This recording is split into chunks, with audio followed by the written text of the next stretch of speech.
Meus amigos queridos, estamos mais uma vez, graças à força da internet, envolvidos com a palavra de Deus para juntos meditarmos esta palavra, rezarmos juntos, voltarmos nosso pensamento a Deus e principalmente acolhermos as inspirações que esta santa palavra nos dá.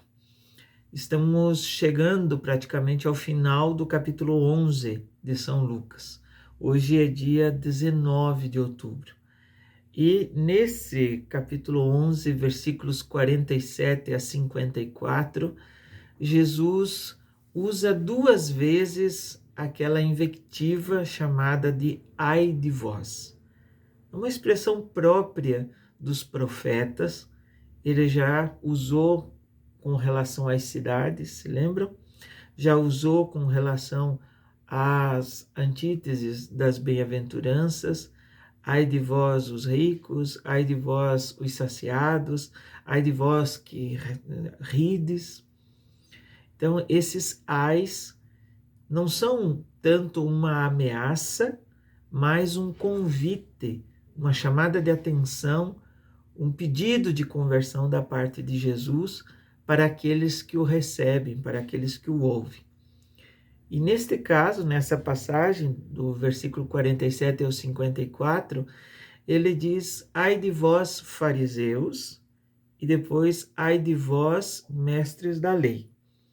São as duas autoridades religiosas do seu tempo, que tinham ido por um caminho, talvez não a maioria, mas principalmente as lideranças que mandavam, as autoridades, ido por um caminho que transformou a religião em um comércio, que fizeram da imagem do rosto de Deus, Pai amoroso, zeloso, libertador, presente, providente, escudo, proteção, clemente, como se reza no Salmo, fizeram a imagem de um Deus que castiga, de um Deus que massacra, de um Deus distante, de um Deus cruel que exclui.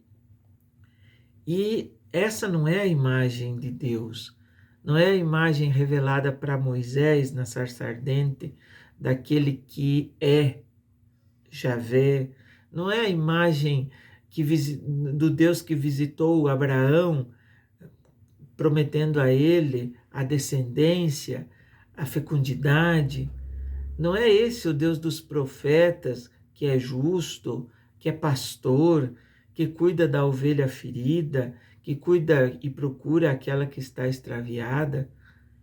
Não é esse o rosto do Deus que Jesus nos ensinou, que é Pai de Jesus e é nosso Pai, que quer uma grande família. Então, quando Jesus fala para os fariseus e para os doutores da lei, Jesus está também nos chamando a atenção. Para os fariseus, ele estava chamando a atenção porque construíam túmulos bonitos para os profetas. Isso era como que assinar um atestado, uma declaração de que os pais tinham matado os profetas, não tinham aceitado o que os profetas tinham feito. E agora não estavam aceitando o que Jesus está pedindo, o seu convite à conversão, sua proposta de acolhimento do reino, o reino de paz, de abundância, de justiça, de amor.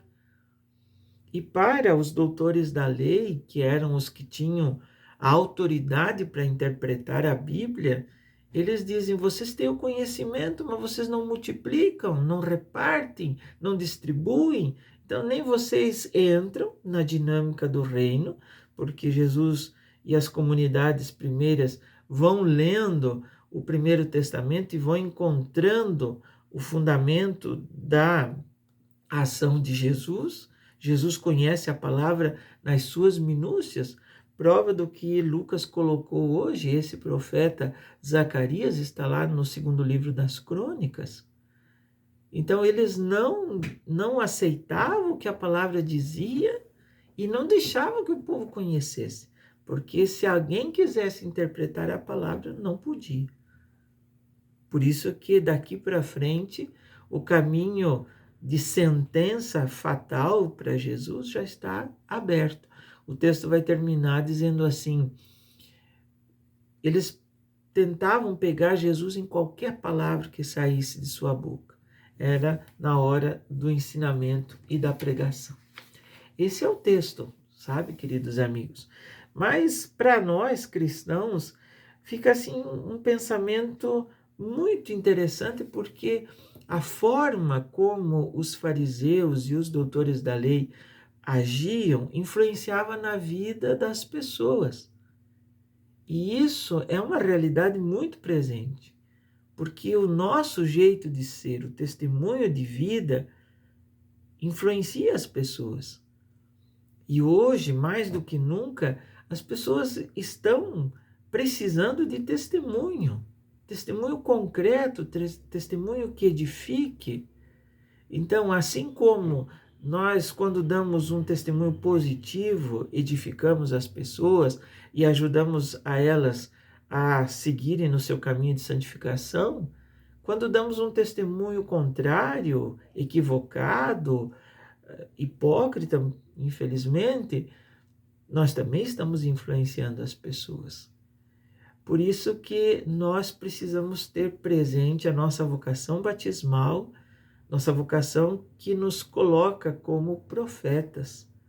Profetas que anunciam, que denunciam, mas que principalmente apontam o caminho correto, o caminho do reino, o caminho da unidade, o caminho da comunhão, o caminho da partilha.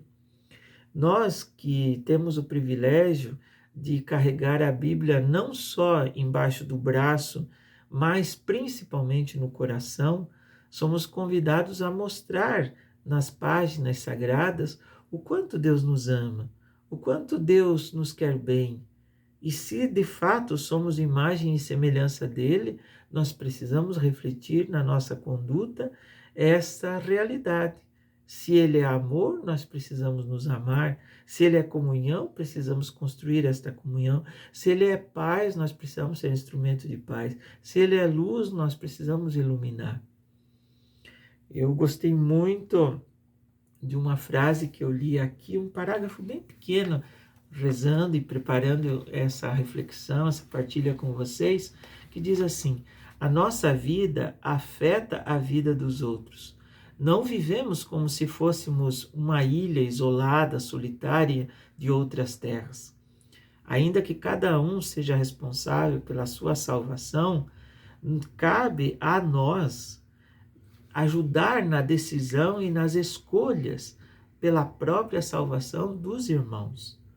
Assim como o motorista que não se cuida, que é incauto, que ao dirigir perigosamente coloca em risco a vida sua e dos outros, nosso fracasso espiritual é sempre maior que si mesmo, pois dá margem para que outros, influenciados por nossa experiência, fracassem também.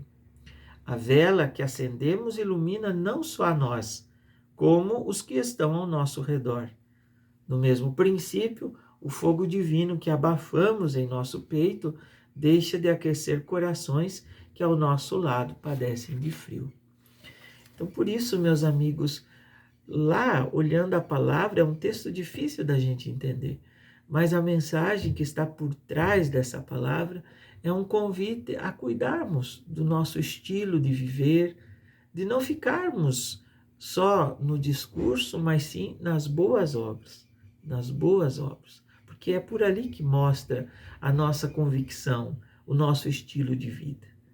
Então vamos juntos pedindo a Deus a força nesse mês missionário de sermos realmente testemunhas, de não ficarmos como os fariseus sem acolher a mensagem de Jesus e depois construirmos grandes estruturas para fazer memória. O melhor jeito de mostrar a nossa adesão a um profeta, a uma mensagem, a sua mensagem, é irmos pelo caminho da conversão. E esse caminho de conversão gera testemunho. Um grande abraço, fiquem com Deus. Em nome do Pai, do Filho e do Espírito Santo. Amém. Vamos juntos nessa bonita jornada com a palavra de Deus. Vamos acolhê-la em nosso coração. Se puder, quiser, compartilha, curte, coloca nas suas redes, deixa os seus comentários. Tudo isso é uma experiência muito bonita. Tchau, tchau.